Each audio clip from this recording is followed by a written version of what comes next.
What's up, guys? Welcome back to the channel. Here we are with another reaction. In this one we have my first visit to a Hindu temple. I'm very intrigued to see what his experience will be. Before we figure that out though, if you guys happen to enjoy, please don't forget to smash subscribe, give the video a thumbs up, and if you would like to support this channel by becoming a member, all you gotta do is smack that join button and receive your exclusive benefits. Let's get right to it. I'm here at a Mandir temple in Irvine, a Hindu temple, with my new friend Suresh. My name is Suresh Lohia. I am a member of the board at Irvine's Hindu Mandir. You're all welcome. We contacted him and said, hey, we'd love to just do a documentary, have a conversation to find out what we share in common as Christians and Hindus, maybe where we differ. And I'm here with my son, who's going to kind of join us a little bit. Let's get a tour. So he'll be a Christian going into a Hindu temple. This will be. Been looking forward to that. We will follow you. Okay, please.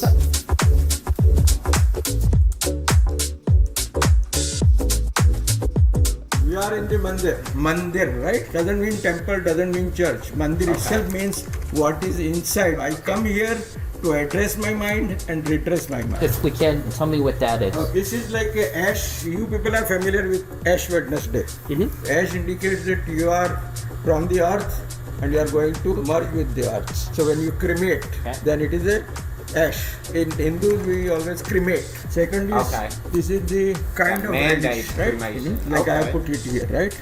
Red indicates worshipping the brain. You can see something like elephant head, right? We call it Ganesh. Ganesh means leader of the gods as well as leader of the human beings. And everything starts with him because he is the most intelligent guy. So we worship him. We have white gods. Okay. We have black gods. We call him Lord Murugan. He's supposed to be the elder brother of him. He has some armed weapons. He is considered the commander-in-chief to fight the evil. We want to have certain qualities which we human beings look at. Those qualities are there so that they inspire us so that we can aspire to be. Are those three different beings? I see there's the three different names. Different name in that language. We cater here, congregation is the right word, right? Yeah. Come from various regions of India. There are 26 or even 36 languages. Somebody may choose to worship them, somebody may choose to worship this, and some may kick or change also. Now, you misspelled. It's Hindu, not Hundi, right? No. Oh, perfectly right. Okay, wonderful question. Ultimately, we have to pay all the bills. Absolutely voluntary. People come and put their donations inside here. This is a Oh, that's what. cash box. So it is known as a hundi. That is a Indian language. Very interesting. Thank you. Oh, can you see this? What is it? What is It's this? a cow. Male cow. We generally worship with water, milk, or anything which you have like curd or honey. These are all developed in rural area. We do different kinds of, you may call service. I wouldn't call service, but I will call a kind of worship, direct connection. Because we understand what is worship is entirely different than service. Right? We call him Krishna. She is the Radha. Our names are derived from all this to help us. They inspire us so that we aspire. So if I'm supposed to be looking at those beings, I'm supposed to be able to see myself. That is what it is. Okay. Absolutely. So right now, correct. Professor, give me a grade now. Oh, Give it an A now. I think this is really awesome. Them taking the time to learn about the Hindu religion, and the man who is explaining everything. It's just very, very interesting to learn. And I feel like me, like reacting, getting to watch, I'm getting to learn too about certain gods that I may have seen in that were part of the Hindu religion. But he's explaining like, okay, I didn't know about Ganesh being the most intelligent. I didn't know the elder brother, commander-in-chief. So there's certain things that like I'm learning too, which is really interesting. Good teaching, though. Suresh gave us a tour of some of the gods and statues. Now it takes us to another place to explain a little bit more specifically some of the teachings. So this was the Namaste. I go to the divinity within him. Why Namaste? Because supreme consciousness in you. And same way me, same way he is. With everybody. With everybody. That is what is Namaste. Yoga we are all familiar. We pay $100 every month, right? Yeah. That has become commercial. Yoga is supposed to be totally free. Yoga is union. Union is you. Y'all hear that, America? Y'all heard that, America? Yoga is supposed to be totally free. That's all I'm gonna say. I I'm gonna let not it keep simply going. moving hand. We did lot of mathematics, you know. My mom's a math teacher, so we're speaking our language here. The intrinsic order of existence. Dharma is nature, it's knowledge, it is righteousness. There are so many paths how to go to what you really want. Would you say like Christianity or Islam Absolutely. or paths as well? At least that is what I would consider. Okay. See, this is another thing which is worship, which is for patience and faith. I really don't know much about it, so I will skip this thing. Honest. Final part of the tour, he's going to show my son and I just a few more interesting things. Really quickly, so Lord Krishna is the proven God. Yes. Is he the supreme God? He's the top God. There is nothing like inferior and superior. We are human Okay. beings, we attribute. Namaste meant I recognize the divinity within. So if somebody said, oh, I want to worship you because you have divinity within, you say, maybe you should worship Krishna instead of me. I will plainly tell them my divinity and Krishna's divinity. Krishna's divinity, what I know is millions of times more than you. He is divinity manifest. What I meant, divinity is how to greet somebody, how to treat each other. Like I have never hugged anybody in my life. Feel somebody hugs, I really get confused, to be honest about it. So I'm only used with Namaste or handshake. But I always prefer Namaste. And now I am told that hugging system has also, Is coming in. it has come there. Honor Yeah. each and everything, that is what it is. I love that. Come on, this is another wonderful thing. Oh my goodness. I think I just want to stop it for a quick question. Does anybody kind of feel the same way he feels like about hugging, like being confused about hugging to where he's like, the way I greet people like namaste or a handshake, but really just namaste is the main thing. Has anybody else felt that way? And I would love to know why, if so. Wow. In Buena Park, there is a big Jain center. This is a very small miniature of that. Jains means that was established about 2,500 years ago. Now they are all different parts of Hindu Dharma. Hindu is a word like American, African. Hindu doesn't really mean anything except a person. Okay.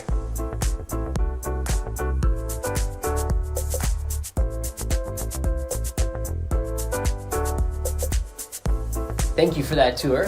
That was very, very interesting and helpful. I've got some personal questions for you. You put a ton of books out here. If somebody was not familiar with Hinduism and they wanted to start and understand what Hindus believe, where should they start? So probably the easiest book is this. This book. This book. It's called Hinduism, an Evolutionary Religion. Yeah, and or that, those who are Americans who are not even at all familiar. There's a book by Philip Goldberg, American Veda. and Houston Smith has written a lot, who does Yeah, the he has forward written on tons of books. And they comparative are religion. referred actually. I met him, I have talked with him Oh, also wonderful. many times. We Okay. have invited him. Then another is Hinduism is the Scriptures and Practice, Scriptures and Hinduism Practice. This is would just be a a helpful big one. summary. If you will, tell me a little bit about your story. How did you become a Hindu, and why are you Hindu? I'm born to Hindu parents, right? So from childhood You were born and raised in India. in Okay. India. So I saw everything like and practicing like that. Did you ever hit a point where you questioned and thought, "Ooh, I wonder if Islam is true, or atheism is true, or some I other feel that. faith, or is you've always believed it and it's just always made sense to you to be No, Hindu?" no. I questioned each and everything. That is Yeah. the very basic essence I love of, that. of Dharma. I Dharma love means that. nature of a human being is to question. Yes. Curiosity, right? You question everything. Why? What is this? Why this is yellow color? Why this is red color? Yeah. What certain Love black that color answer. is there, right? Why do we use that? Why certain attire? So I kept on questioning. In fact, India is a subcontinent where probably there are no more religions in any other country than in India. Okay, I am as familiar with churches, as familiar with mosques, as familiar with synagogues, because I have personally gone and volunteered there. So you've had some questions and doubts about your beliefs this time.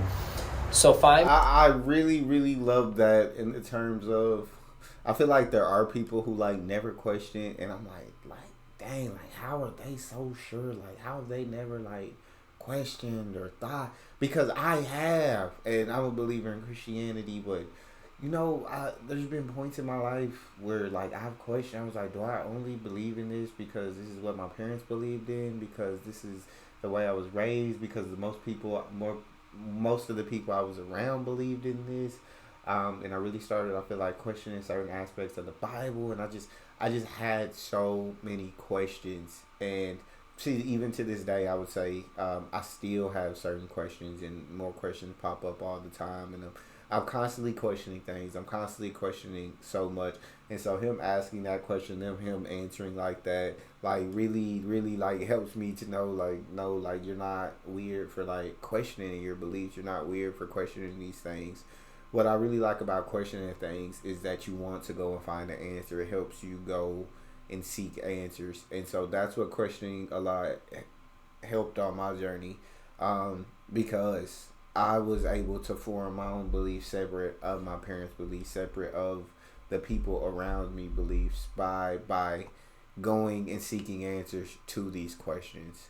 Now, like the Bible per se, like I'll say, I feel like I just don't necessarily believe everything that is written in there, because I feel like people love to interpret it in so many different ways.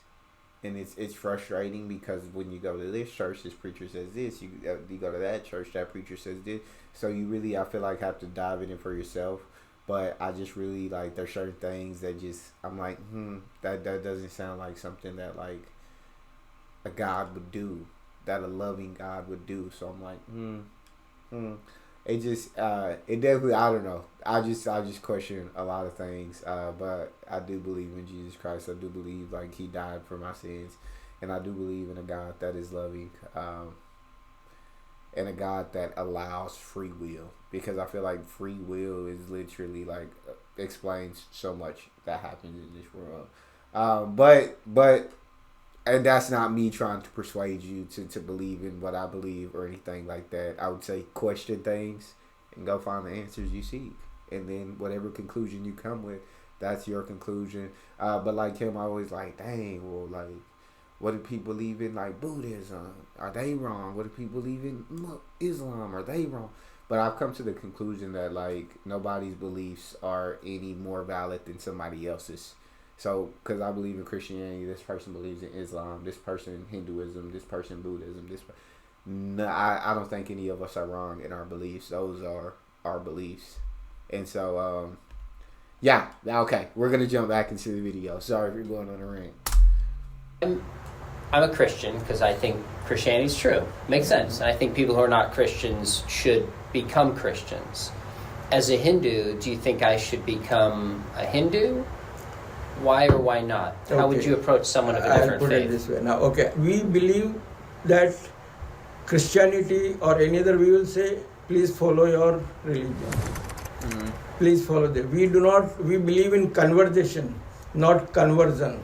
Love that. I have never seen any Hindu ever going and telling anybody, please convert to this thing. People of their own, like Professor Philip Purber, has changed his own name and he follows Hindu Dharma. Dharma which is Hindu Dharma. Like there are many here in America itself. So we don't have anything like that. Okay. So you mentioned yoga a minute ago. When you were giving us a tour, you said yoga is supposed to be free, but people charge for it. Yeah. Are there any other differences between the way yoga has historically and traditionally been practiced in Hinduism versus how it's often marketed and practiced in the States? Yoga essentially, yes, has been commercialized here. I would rather frankly say this thing, which is should not be like, it's a yoga is just like, yoga was a collection of the various practices by Patanjali. It is known as Patanjali Yoga basically. And there are many schools have come out of there, many streams, let me put it this way, streams, like V.K. Iyengar, a lot of other streams are there. So people look at how to make money out of it. That is what has been happening in America. I have never gone and paid $100. I will reserve because they want to sell things. Yoga mat, this, that, music, all lights, all. They really don't contribute anything, right? They just don't contribute. If I want to go and eat in a restaurant, well, you may want fork, all those things, music, everything, it helps. But ultimately it is the taste of the food, nutrition of the food which is going to matter. So it is that yoga. Yoga is essentially first you can have physical body, Okay. your mental, your breathing, then comes out to mental. In fact, there are 8 steps of yoga, and these are it's a practice. Life you have to pay. It's not a very. It's just easy. Oh, I did this and I'm done. Yeah. It's not. Yoga Much is deeper roots. yoga is expansion of body, expansion of mind. Yoga is not doing workout where you compress yourself, right? Human beings, we want to expand. All these books are to expand our knowledge, right? So if somebody stretches and does the poses, but they're not trying to expand their mind, would you say they're not really doing yoga? They are doing yoga because at least during that duration, they are having yoga with their limbs or their muscles, whatever you call it. But their purpose is workout. Yes. Right. In their mind, their Right. purpose is workout. Yoga is essentially total connection ultimately with the Supreme.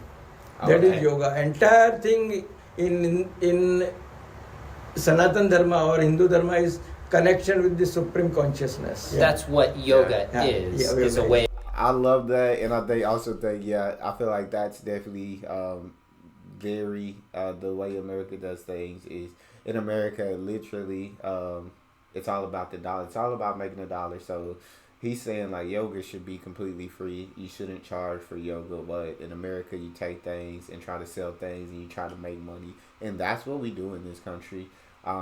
Where capitalism rules, and we just literally try to make money off of anything. And I'm not knocking anybody for trying to make money, because hey, I'm trying to make money too. Like, money makes the world go round.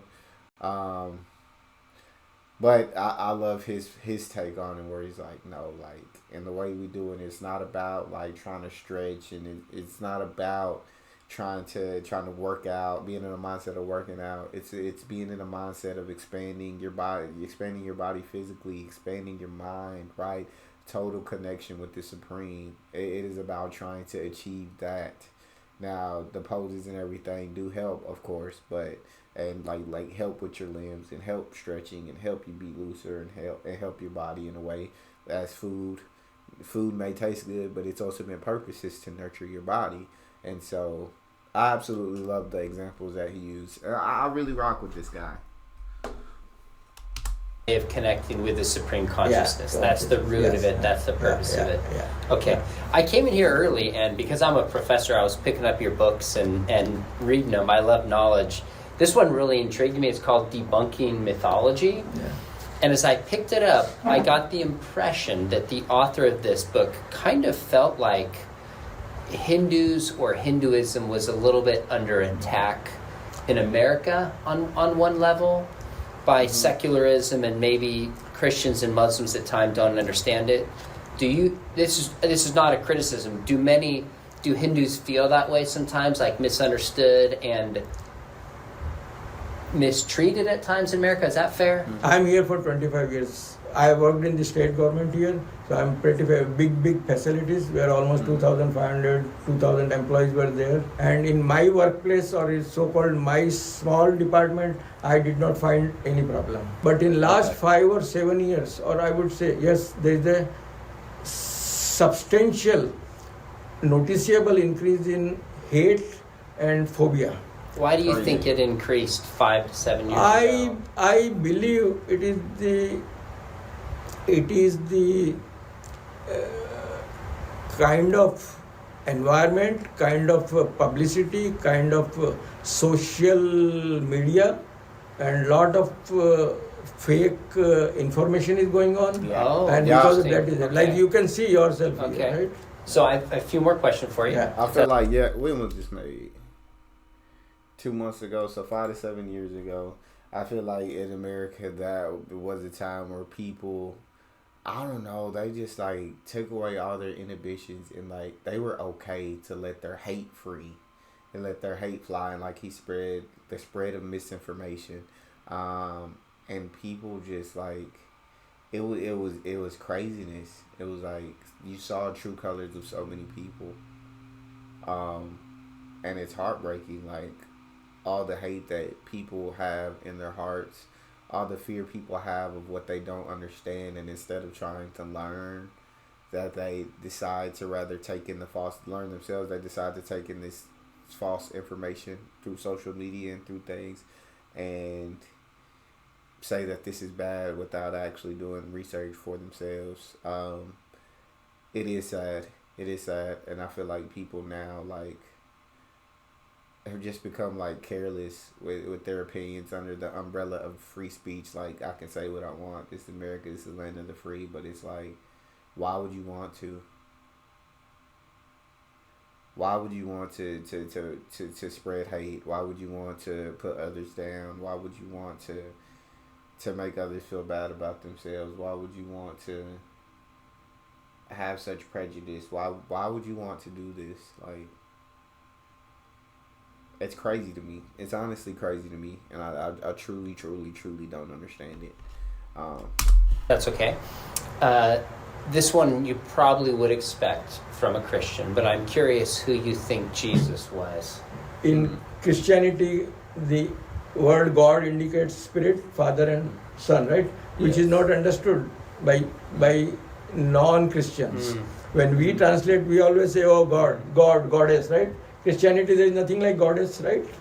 We have female gods, we have animal gods, we have plant gods.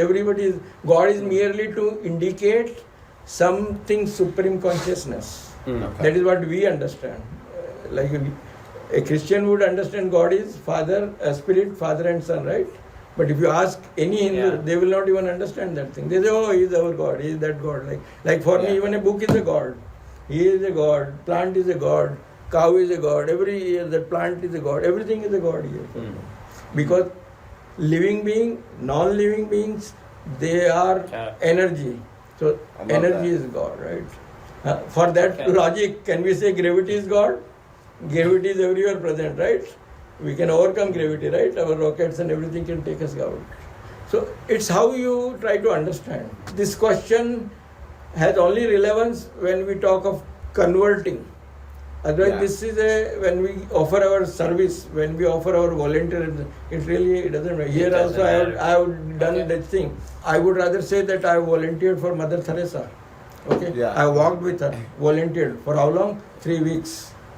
How many people would have done that? One thing I would like to chime in and say, from looking at it from that perspective, where you say God is the plants, God is the animals, God is this, God is everywhere. It helps you from that perspective to respect all things living and not living, to have respect for everything. And I think that is genuinely a beautiful way to look at life, right? To have respect for everything.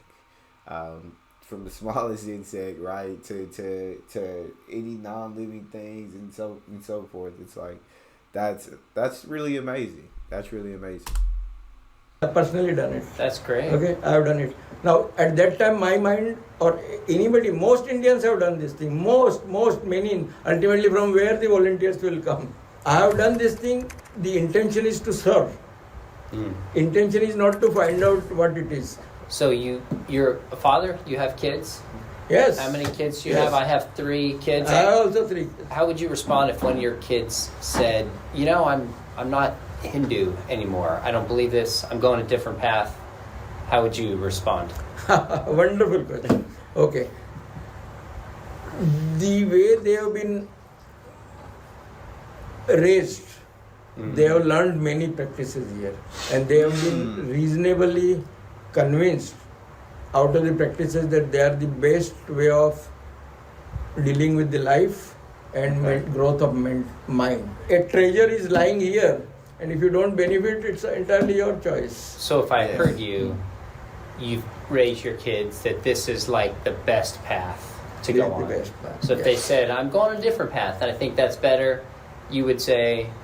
Yeah, so what they will do, let's say they go to let's assume, that they go to the different path. Sure. And then after going to different paths, I can very confidently say they'll come back to this path, because they'll find out that other paths are probably 2000 or 2500 years old, or 1000 to 1500 or 2000 years old. In the tour, there was a pretty strong sense of mother and father, male and female, that seems to be deeply rooted in the Hindu tradition.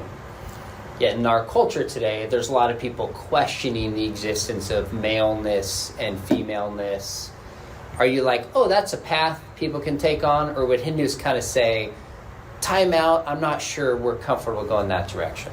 Mm-hmm. If I understood your question, what you are saying is gender equality, am I right? So not so much gender equality. Okay, then. But as we talked, some of when we talk about like transgender ideology, that a male can become a female, and that gender is like a social construction. Okay. I see deep-rooted kind of maleness and femaleness, men and women, in some of the traditions. Okay. Now, okay, I'll give you an example. There is a recorded incident that one of the warrior king was transgender, and he was readily accepted and readily doing, and so if king was there, there may have been a lot of other people. Sometimes I or most Hindus may be really worried what is all transgender, LGBT plus Q and all types of things. Doesn't matter. It really, honestly, it really doesn't matter. Just out of curiosity. I think you just got to learn to like look at the person and who the person is inside. Like what kind of heart does that person have? Is what truly I feel like should matter in the end. What type of heart does that person have? And I feel like that's how you judge a person. Anything else?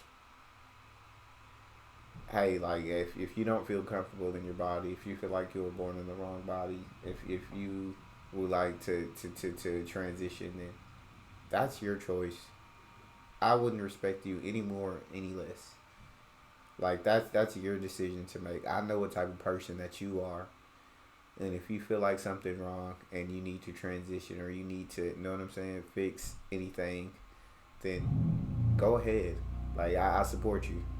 I think to me it's crazy to judge people on wanting to transition, on wanting to do that, because it's at the end of the day, it's like you don't have to live that person's life. You don't have to walk in that person's shoes. You don't have to live in that person's body. So why does it bother you? Most Hindus who come to this temple and beyond, are they conservative politically, liberal politically, or just all over the map? Ultimately, democracy and republican, they are the same thing. They mean really, to me, they mean the same thing. Republican, right? It is for the public. Democracy means where everybody is taken care of, right? Last question for you. Do you think the universe has always been here, or do you think the universe had a beginning? Universe has a beginning and universe has the end. Okay, so what we call is, in our understanding, that there is a, creation is again a controversial word. Yes. Okay, I won't use that word, but it evolved from nothing. It's an extension of the supreme consciousness, or the energy of the supreme consciousness, which manifests. And after so many, we call it yuga, means eons, maybe let's say many thousands of years. I can exactly tell you how many, because something is there in our scriptures, so I can only rattle out. That this will happen, then re-emergence will happen, all those things will be. It's now I always look at this way, something what does not even, let's say I am going to live 100 years, okay? We always say that we bless you for 100 years, that is what is the common say. Or assuming, let's say I am going to live for 1,000 years, nothing is wrong in that. So what is not going to impact me for 1,000 years, why should I even bother? Like I have reserved my parking spaces in Mars and Moon already. Because in America there is no parking available. In LA if I go, I can't get parking. I am always prepared that I'll get a ticket and $500 I will have to pay. So I have reserved already parking in Mars and Moon. So the question is, what is not going to even bother me in the farthest distance? Why should I break my head, and why should I argue and create unnecessary differences, distances, and animosity? Fair enough. Correct?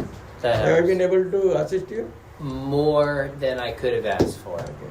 Thank you for that. I won't give you a hug because I don't want to break your head. No. Hope you enjoyed this video. My I son. freaking love that, and I feel like I've definitely learned like over time, like when it comes to like arguing and like going back and forth with someone, like you say, if it's not gonna bother me right in the future, then why am I like getting so upset or getting so mad about it or stressed about it, frustrated and banging my head about it now? Like, let it go. Like, I have learned to let a lot of things go and to not stress about many things, and to I definitely, when it comes to, I used to like when arguing, like we can go back and forth and I'm gonna prove I'm right, but yeah, it's like if I can't convince you that I'm right, if you know what I'm saying, then I am just all right, cool. Like, let's agree to disagree. At the end of the day, like, let's just agree to disagree and let's get right past it. Because there's no point. A lot of people are closed-minded, and if you're closed-minded, there's no point of trying to even present my point to you. All right, cool. Let's agree to disagree, and let's just move right past it. Which is, I feel like, a great way, because, and I'm not just talking about arguing with people, but so many things that people stress about and get upset about and frustrated about in life. It's not gonna bother you down the road. So why are you like just letting it destroy you right now? Let it go. This was a really cool video. I really enjoy reacting to this from the standpoint of he really went in there to learn more about Hinduism. And the man who was explained it very well, answered all his questions very well, even answered some questions I had in my head, I feel like. And so it was genuinely a great conversation between these two, and I absolutely loved it. I would love to hear from you guys what you think about it. If you enjoyed, please don't forget to subscribe, give the video a thumbs up, check out the next one. See you guys next time.